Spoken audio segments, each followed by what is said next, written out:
চট্টগ্রাম বন্দর ও আশেপাশের রাষ্ট্রীয় গুরুত্বপূর্ণ স্থাপনা নিয়ে গঠিত চট্টগ্রাম ১১ সংসদীয় আসন। ত্রয়োদশ জাতীয় সংসদ নির্বাচন সামনে রেখে এই আসনে প্রতিদ্বন্দ্বিতা বাড়ছে।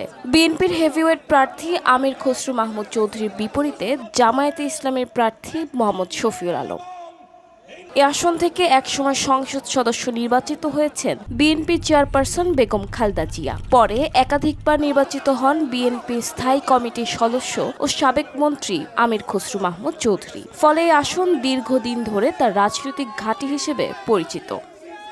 ত্রয়োদশ জাতীয় সংসদ নির্বাচনে বিএনপি আবারও প্রার্থী করেছে আমির খসরু মাহমুদ চৌধুরীকে।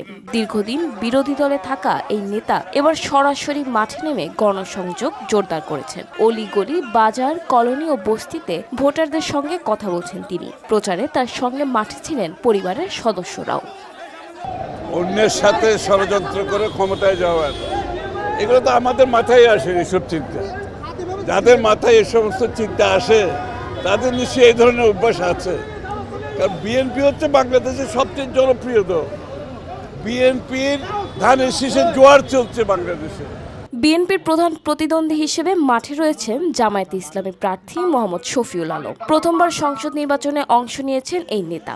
তিনিও শেষ দিন পর্যন্ত নিয়মিত মিছিল, সমাবেশ ও গণসংযোগ করেছেন। সাথে ছিল দলের নারী কর্মীদের মিছিলও। জনগণ একটি আপনার কাঙ্ক্ষিত পরিবর্তন চাচ্ছে, ছাত্র সমাজও চেয়েছে।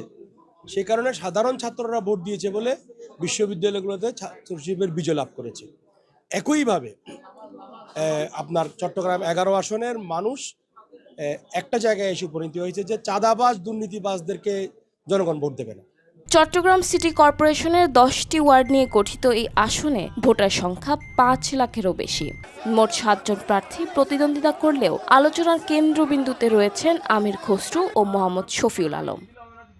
এদিকে সকালেই শেষ হয়েছে চট্টগ্রাম ১১ আসনের সব প্রার্থীর নির্বাচনী প্রচারণার সময়। এখন ভোটারদের সামনে ভোটের দিন পর্যন্ত শুধু ভাবনা ও প্রস্তুতির সময় বাকি রয়েছে।